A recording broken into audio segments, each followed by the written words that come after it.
आए और प्रोफेसर साहब आप पढ़े लिखे हैं, मैं आपकी विवशता समझता हूं कि प्रोफेसर होने के बावजूद आपको एक ऐसे नेता को, मैं उन पे व्यक्तिगत टिप्पणी नहीं करना चाहता, जो दत्तरी जी ने विश्वसनीयता की प्रामाणिकता दिखाई है कि जो कहा है वो करा है। और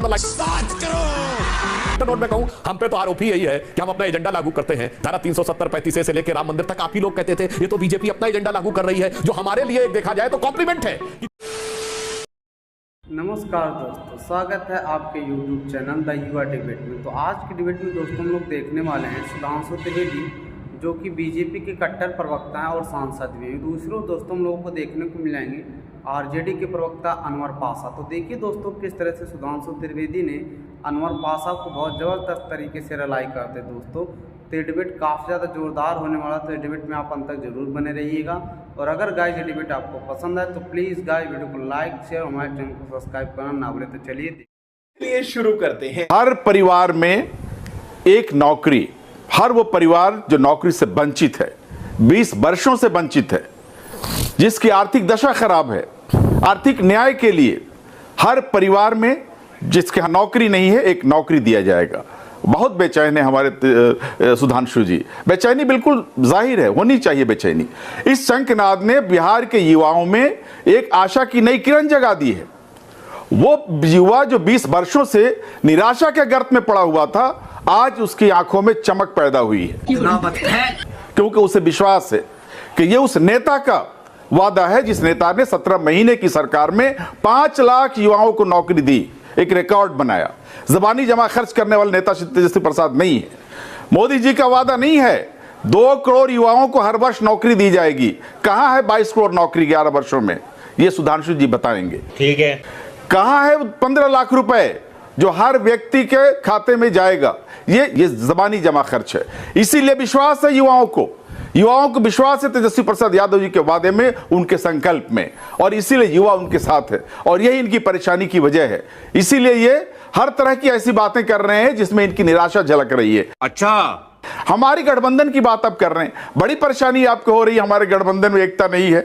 आप जरा अपने गठबंधन की बात कर लीजिए। हमारा गठबंधन तो बिल्कुल एक तरह शीशा पिलाई हुई दीवार की तरह है। आप हमारे गठबंधन की तरफ जो है इस तरह से किसी तोड़ फोड़ की आप नियत करते हैं अगर, तो नहीं हो सकता ये, क्योंकि ये गठबंधन सिद्धांतों पर आधारित है। ये गठबंधन ये न्याय पर आधारित है। ये गठबंधन जो है वो सेकुलरिज्म पर आधारित है, सर्वधर्म समभाव पर आधारित है। तो गेम बचाना। आपने तो कहीं का ईंट, कहीं का गारा, कहीं का चूना लेकर के सत्ता को ग्रैब करने के लिए, हासिल करने के लिए आपने एक बना रखी है गठबंधन। आपने हमारा गठबंधन उस तरह का नहीं है। साफ साफ दीवारों पर लिखा हुआ है कि हमारा गठबंधन जीतने जा रहा है, तेजस्वी प्रसाद यादव जी चीफ मिनिस्टर बनने जा रहे हैं, और हमारे गठबंधन के सारे साथियों में इस पर एक मत है। बोल कौन है फेस? आप बताइए। बिहार में ना आपके पास फेस है, न किसी और दूसरी पार्टी के पास फेस है। अगर कोई सीएम का फेस है, वो फेस जिस पर लोग एतबार कर सकते हैं, विश्वास कर सकते हैं, वो श्री तेजस्वी प्रसाद। यहाँ तो आपको भी मानना पड़ेगा कि भाई चेहरा नहीं है, क्योंकि आपने 20 वर्षों अब में, आप ये मत बोलिएगा कि सम्राट चौधरी हैं। आपने बिहार को कुछ नहीं दिया। सुधांशु जी, सम्राट चौधरी साहब के साथ जो कुछ लगा हुआ है, जो उनकी लीगेसी है, जिस तरह से उनके तमाम जो कच्चे चिट्ठे सामने आ रहे हैं, भारतीय जनता पार्टी और जेडीयू के नेताओं के कच्चे चिट्ठे तो जब नेताओं के निकलेंगे तो उसमें आपको लगता है कि लालू जी या बाकियों का नहीं है? उसको देखिए। अगर आप, सर, एक कहावत है, आप मेरे से बेहतर समझते होंगे, जिनके घर खुद शीशे के होते हैं वो दूसरों के घरों पे पत्थर नहीं फेंका करते। सरकार के बारे में बोलना शुरू कर दिया। बगैर सीएम प्रोजेक्ट हुए तेजस्वी यादव जी ने अपनी छाती खुद ही ठोकना शुरू कर दिया। मैं करूंगा, यानी कांग्रेस को ठेंगे पे रख दिया। धन्यवाद आपका, आपने इस बात को राष्ट्रीय चैनल पर स्वीकार कर लिया। पहली बॉल में 6। हमने कहा है कि हम एनडीए का साझा घोषणा पत्र जारी करेंगे, और देखिए ये एलानिया कह रहे हैं कि हर पार्टी अपने मन से जो बोलना होगा बोलेगी। ये इनका मुस्तकबिल दिखा रहा है। और प्रोफेसर साहब आप पढ़े लिखे हैं, मैं आपकी विवशता समझता हूं कि प्रोफेसर होने के बावजूद आपको एक ऐसे नेता को, मैं उन पे व्यक्तिगत टिप्पणी नहीं करना चाहता, जो 10वीं पास नहीं कर पाए, डिफेंड करना पड़ता है। प्रोफेसर साहब ये बताइए, मैं आपसे एक सिंपल सी बात, जो आप बीच में बोल रहे हैं भाई, मैं तो आपकी बात पूरी शांति से अनवर जी एक करके, मैं मानता हूं पाशा साहब ऐसे करके नहीं होगा ना, हो जाती है, आपकी बात नहीं जा रही है। तकलीफ हुआ है बेचारे। बोल हमारा तैयार है। अरे भैया अनवर पाशा जी, आवाज नहीं जा रही है आपकी। जब आपका मौका आएगा तब आप ही बोलेंगे, सुधांशु जी नहीं बोलेंगे। उनको बोलने दीजिए, फिर आऊंगा आपके पास। ताकि दर्शकों को समझ तो आए आपका व्यू पॉइंट। Thank you. ये जो अब मैं बताता हूं अनवर पाशा साहब, देश की जनता ने देखा है, देश की जनता ने देखा है कि जिसके पास नौकरी पाने की क्वालिफिकेशन भी नहीं है वो नौकरी देने का दावा कर रहा है और उसका परिवार नौकरी के नाम पे लोगों से पैसे लेके जमीनें रखवा चुका है। और आज जो बोला है उसका मतलब जानते क्या है? जमीन तो जमीन, अब घर भी रखवाना पड़ेगा नौकरी लेने के लिए। और ये बात कोई हवा में नहीं है, उनके ऊपर मुकदमा चल रहा है। और इसीलिए मैं कहना चाहता हूं, और बात कोई हवा हवाई नहीं, यह तथ्यात्मक होनी चाहिए। पाशा साहब, तो आप बताइए 1990 से 2005 तक कितनी नौकरियां दी थी? नहीं बोलिए। कांग्रेस ने तो फुल बिग 50 साल लगातार शासन किया है, कितनी नौकरियां दी थी? 2004 से 14 के बीच में कितनी नौकरियां दी थी? ये होता है हवाई बात करना। और आप प्रोफेसर साहब हैं, आपको ये आंकड़ा पता होना। क्या तरीका है भाई लगातार बीच में डिस्टर्ब? आप रिकॉर्ड क्या तरीका है डिस्टर्ब करने का?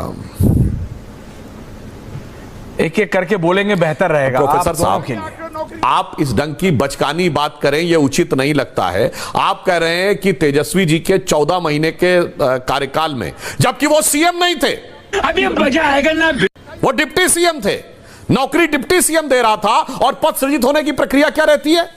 पहले इस बात को आइडेंटिफाई किया जाता है, फिर उसका बजट में एलोकेशन होता है, फिर कार्मिक विभाग में जाता है, तब विभागों से स्वीकृति ली जाती है, फिर लॉ में जाता है, फिर उसके बाद सैलरी का एलोकेशन होता है। प्रोफेसर होकर बचकानी बात नहीं करनी चाहिए कि ये सब कुछ 16 महीने में हो गया और वो भी सीएम को क्रेडिट नहीं है, डिप्टी सीएम को क्रेडिट है। इसीलिए मैं कह रहा हूं सब आपकी व्यवस्था है, मगर अपने नाम के आगे लगे प्रोफेसर को थोड़ा सा बचा के रखिए। और एक और बात बताना चाहता हूं, भारत सरकार में कितनी नौकरियां हैं बताइए?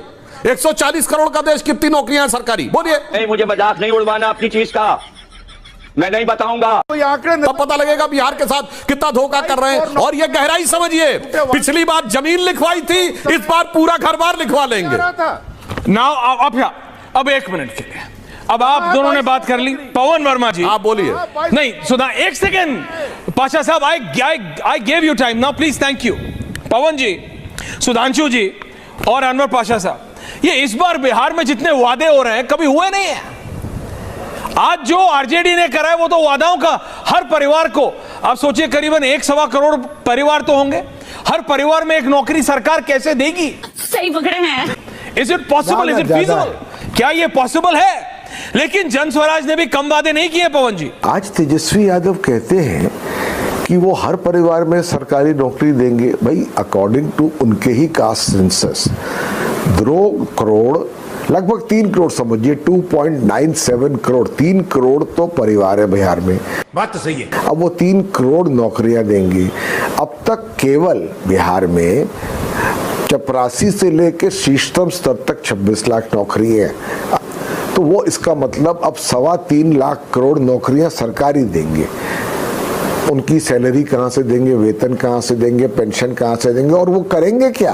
Good question. सुधांशु जी इस बात को समझते होंगे, मैं उनका बहुत सम्मान करता हूं। ये रिश्वत के बराबर है।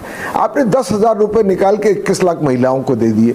तो दोनों तरफ से इस समय जुमलों की बौछार है, हम देख रहे हैं और बिहार की जनता समझ रही है। इसीलिए वो अब उस पार्टी को वोट देगी जिसके पास इरादा है और जिसके पास ब्लूप्रिंट है। अभी बता दे भाई, अभी बता दे। सुधांशु जी इस काउंटर, अनवर पाशा साहब आ रहा हूं, त्रिपाठी जी आ रहा हूं। हाँ देखिए,